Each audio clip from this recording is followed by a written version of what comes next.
안녕하세요. 하영이 아빠입니다. 전편에 이어서 바이낸스 관련 용어 4가지를 더 알아보려고 합니다. BTCB, BB2, 골드라벨, 사프 요 4가지 용어입니다. 제가 이 글을 작성한 게 작년 중순쯤, 중반쯤 됐는데요.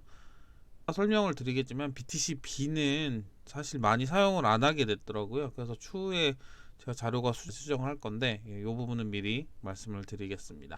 내용이 도움이 되시면 구독과 좋아요도 부탁드리겠습니다. 장표를 먼저 볼게요. 제목 BTCB, BB2, 골드라벨, 사프 요거는 설명을 드리고 예시를 다 준비해 놨으니까 예시를 통해서 알아보시면 더 쉬울 것 같습니다. BTCB 비트코인 연동 스테이블 코인 바이낸스 체인 19년 6월 18일 출시 비트코인과 1대1 비율로 같이 연동. 이게 제가 아까 처음에 설명드리려고 했던 건데 이게 사실 나오긴 했습니다. 근데 지금 오늘 날짜로 찾아보니까 없더라고요. 거의 사용을 안 하더라고요. 바이낸스에서도 이 당시에 이걸 만들었을 때 제 기억에 7000BTC인가 넣고 1대1로 연동을 시켰거든요. 근데 현재 와서는 없는 걸 보니까 사용량이 많지 않아서 아마 없애버리지 않았나, 아니면 거의 사장된 수준의 거래량을 갖고 있어서 그렇게 생각을 합니다. 대신 봤더니 1달러 스테이블 코인인 뭐 테더처럼 BUSD 바이낸스 US 달러라는 그런 형태로 많이 사용을 되고 있었습니다. 그건 제가 이따 확인해 드릴게요. BP2 바이낸스 체인넷 메인넷 토큰 규격 디포스 2019년 4월 23일 ERC20 BNB 코인을 BP2 BNB 코인으로 교체. BNB 지속 소각 계정. 투는 간단하게 뭐 이더리움 계열을 아시는 분들은 뭐 이해하시겠지만 ERC20이라는 이더리움 표준 규격이 있습니다. 이거 뭐 세부적으로 들어가면은 기술 용어가 너무 많이 나오니까 그냥 BP2라고 보신 경우는 바이낸스 체인의 ERC20 같은 표준 규격이다, 이렇게 이해하시면 될 것 같습니다. 골드라벨 프로젝트, 이 부분도 가끔씩 뉴스 보면 나오는 내용인데, 바이낸스가 해당 프로젝트들에 대해 가장 신뢰할 수 있는 정보를 제공하는 곳 바이낸스 인포를 통해 보고서를 제공한다. 이거는 바이낸스 측에서 정보를 받아서 제공한다, 이렇게 정보 제공하는 프로젝트 그것을 골드라벨 프로젝트라고 합니다.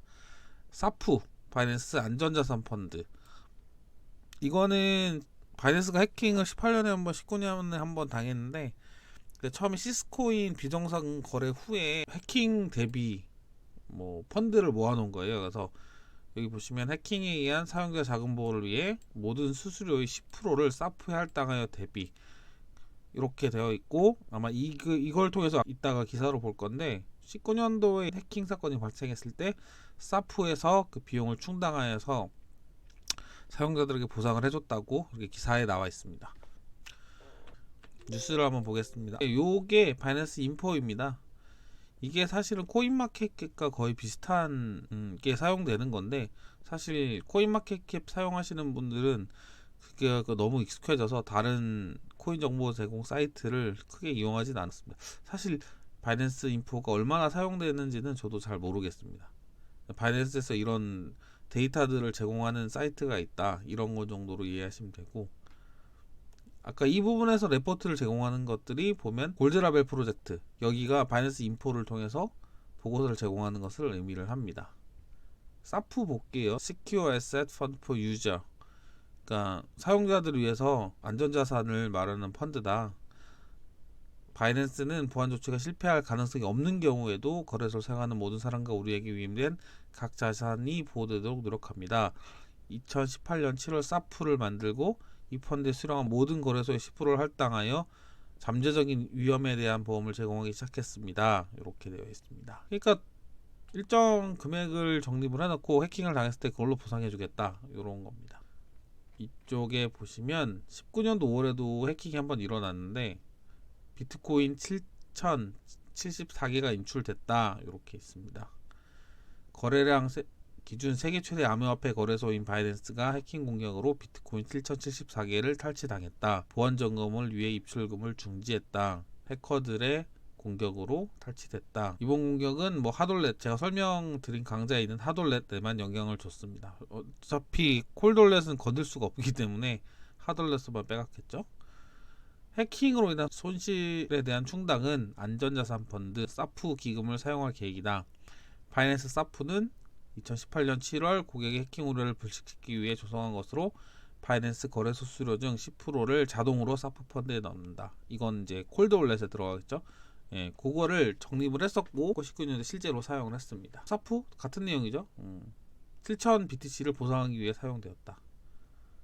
처음에 얘기했던 BTC-B, 그러니까 바이낸스에서 비트코인 연동 스테이블 코인을 만들었거든요. 제가 당시 충분히 기억이 나는데 비트코인 BP2 버전, 그러니까 비트코인 바이낸스 버전 이 내용인데, 사실 이제 거래되는 거래소를 찾아봤더니 바이낸스 덱스에서 거래가 되긴 합니다.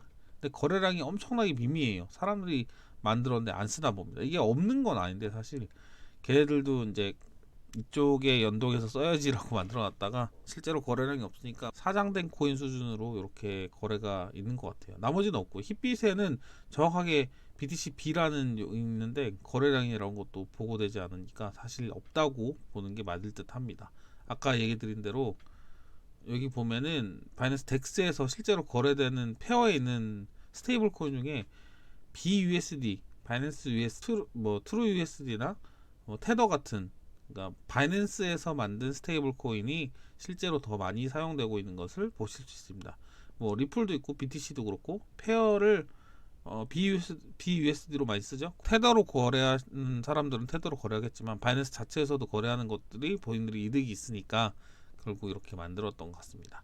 아까 바이낸스 인포에서 골드 라벨 프로젝트에 대한 설명을 간단하게 더 볼게요. 이건 바이낸스 미디엄 글인데, 골드라벨 바이낸스 인포 골드라벨 프로젝트는 프로젝트 자체가 프로젝트 관련 정보를 업데이트하고 유지하도록 장려하여 정보 비대칭의 위험을 완화함으로써 블록체인 커뮤니티를 보호하는 것을 목표로 합니다. 블록체인 애호가들에게 정보를 제공하고 업데이트하는 프로젝트에 골드라벨 배지가 제공됩니다.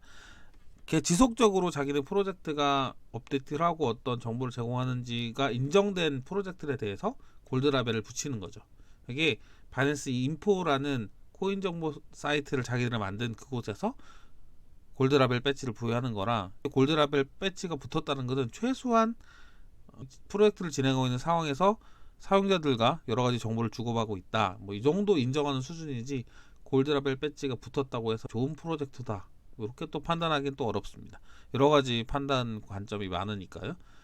바이낸스에서 제공받는 정보는 인포에서 좀 찾아볼 수 있으니까 이 부분도 좀 재미있는 부분이네요. 사실 저는 이쪽 부분은 잘 찾아보진 않습니다. 바이낸스 거래소를 저도 많이 쓰긴 하지만 필요한 경우 런치패드는 가끔씩 보지만 바이낸스 인포는 아까 처음에 설명드린 대로 코인마켓캡이나 뭐 코인게코 이런 쪽에 더 사용이 편하기 때문에 굳이 이쪽에 들어와서 보는 경우는 저 같은 경우는 잘 없었던 것 같네요.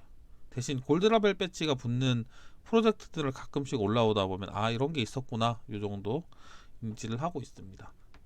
지난번 영상에 이어서 오늘 4개까지 포함해서 총 8개의 바이낸스 관련 용어를 알아봤습니다.